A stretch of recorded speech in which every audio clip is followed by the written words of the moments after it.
What's up, YouTube?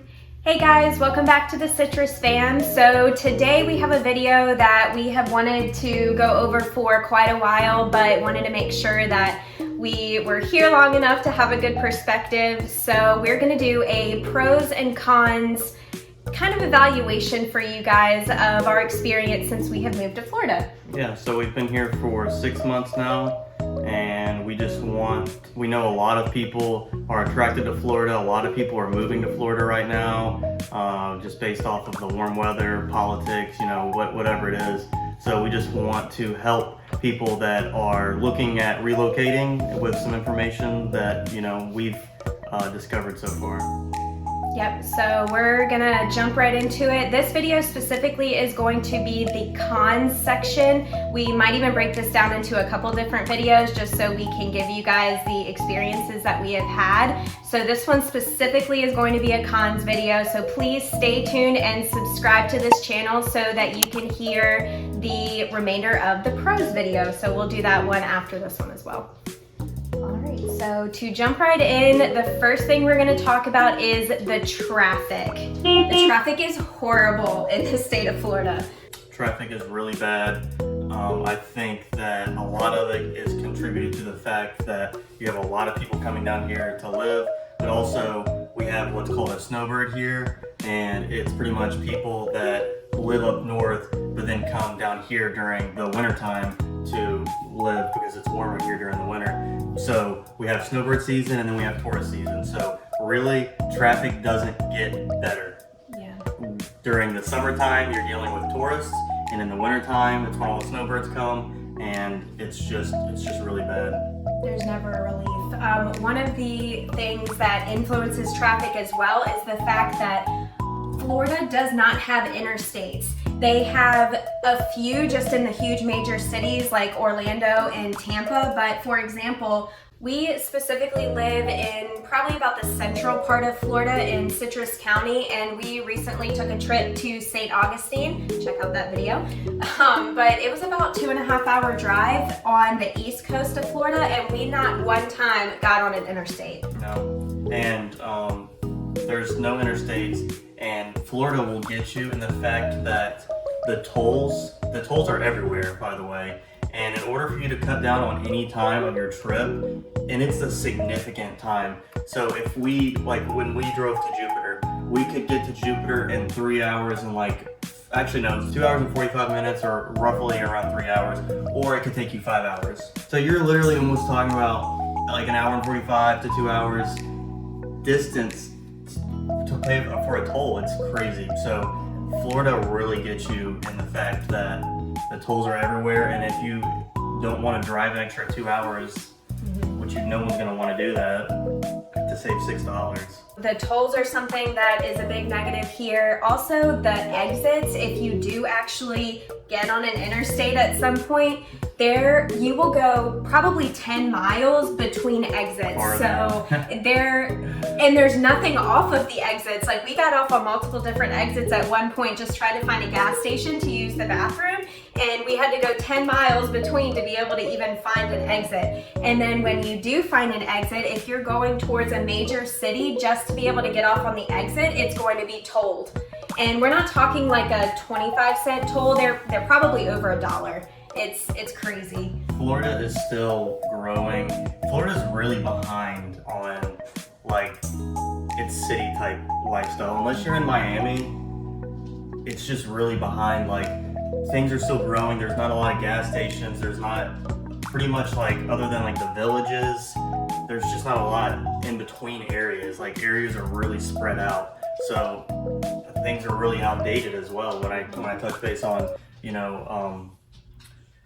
I guess just the way the buildings look, they're just, kind of outdated, and they just don't care about really curb appeal. Yeah, we're not talking about the actual historic areas. Like St. Augustine, a lot of it is historic and old, and it's beautiful. We really enjoyed it. But for example, when we went to Miami, if you were not in the actual downtown part of Miami, that's just massive skyscrapers, everything was old, everything was outdated. I mean, they look like they hadn't had a paint job in 50 years, and just there's no curb appeal to a lot of things. And that was something just coming from a big thriving city like Virginia Beach, where we came from in Virginia. Everything is meant to just look pretty and new, and You're constantly having like your stores updated and stuff like that. and with as many tourists as we have, you would think that they would try to make everything look really appealing, and it's just something that they don't seem to really care about. I don't really know where the money goes back into, like especially with the tolls. I know they're making tons of money on those tolls.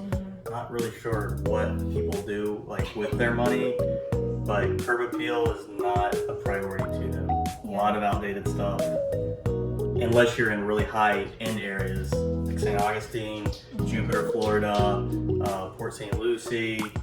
But it's extremely expensive to live there, so you're just kind of deciding on the type of lifestyle that you want to have. There's a big difference, just so you guys know, from the West Coast to the East Side. There's a big difference between the types of people and what types of lifestyle. If you're on anything pretty much on the West Side, it's going to be a little bit more outdated, but it's going to also be a lot cheaper than the East Side. So if you're coming from like upstate New York, New Jersey, any of those like really expensive places to live, you can probably live on the East Coast and be paying a lot cheaper and live in a beautiful area. But from like where we're coming from, Virginia Beach, which is pretty expensive, we won't be able to, with what we do professionally, we probably won't be able to ever afford to live in a beautiful place like Jupiter or St. Augustine or any of those places. It's really expensive, but it's gorgeous. It is absolutely gorgeous. Beautiful places to visit.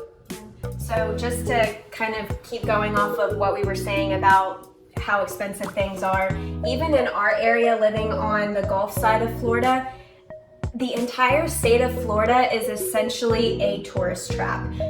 So we talked about the tolls and different things like that, but everything costs money down here. Every spring that you go to costs money, and some of them are as cheap as like $2, which we understand because they're state run, they have to be maintained. But then some of them will be as much as like $15 a person just to be able to swim in a natural spring that is basically all you're paying for is a parking lot to be able to walk down to the spring. And the boat ramps, like the boat ramp in our first boating video that we did was $15 just to be able to put your boat in, and we went and parked in a field, so we didn't even get to park in the parking lot, and it's just everything is very expensive. Yep. And again, I'm not sure where the money's going. One day Florida is going to be, probably ahead of everyone else, but right now Florida's still growing. A lot of people are still coming to Florida, so just keep that in mind. Wherever you're coming from, it's probably going to be more expensive unless you're coming from like a really expensive place to live like New York, which is why I think like 90% of people in Florida are from New York. There's so many people from New York that's living here. It's a lot cheaper, and you get to live in paradise, so. Yeah. One of the other things that we have noticed since we have been down here is kind of the quality of people, and that just goes back to what we were saying, is that there are so many people from around the country that all come to Florida, and trying to blend all of those different lifestyles and ways of living, personalities, is really challenging. And that was one of the hardest things for us, specifically coming from the southern comfort of Virginia to actually, I don't even think we're used to it. It's just something that you kind of have to deal with. Yeah, you deal with a lot of different types of people, and it's funny because like Florida is as south as you can go. So you think like Florida, southern hospitality, it's not like that really, because there are some really rural areas of Florida, but you're literally dealing with a lot of northerners. So, not saying that there's anything wrong with northerners, but please don't take that. We all know that northerners, like the way they talk, they're a little bit more aggressive, and they don't do it. It's just the way, different types of lifestyles. So one of the other things that blends in with all the different types of people down here is a huge difference in the work ethic.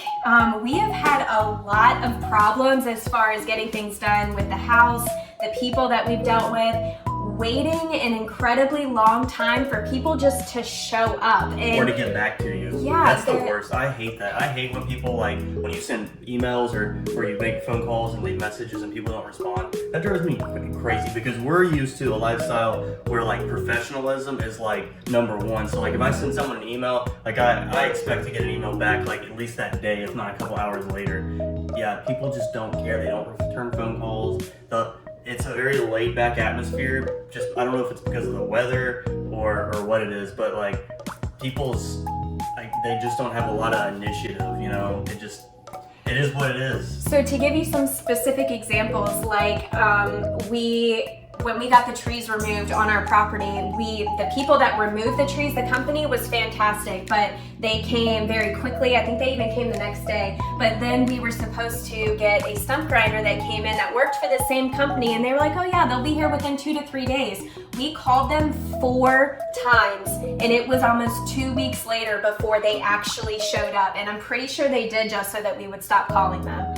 Yeah, so I think the reason that we got the trees cut so fast, they work on their time, on their schedule. So if, like, say if you own your own company and you do something like that, you might cut a couple trees down and then you're just done working for a couple weeks or a couple months. You just work on your own leisurely. So it's just a different type of lifestyle. That's just how people are down here. So make sure you keep that in mind. Yeah. Especially if you're coming from an area where, like, things are, like, snappy and get done. It's not like that here. Yeah, expect to be frustrated and waiting, and just expect for everything that you think is going to happen to take 2 to 3 times longer than what you anticipated.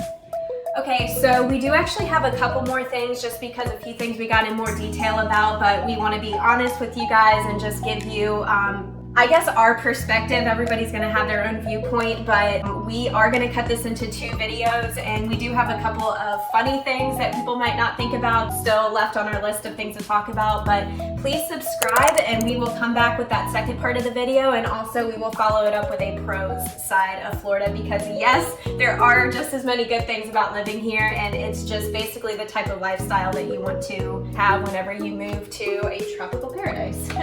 So join us, part 2. Alright, so we'll catch you guys in the next video. Please hit that subscribe button, and we'll see you guys next time. Bye. Bye.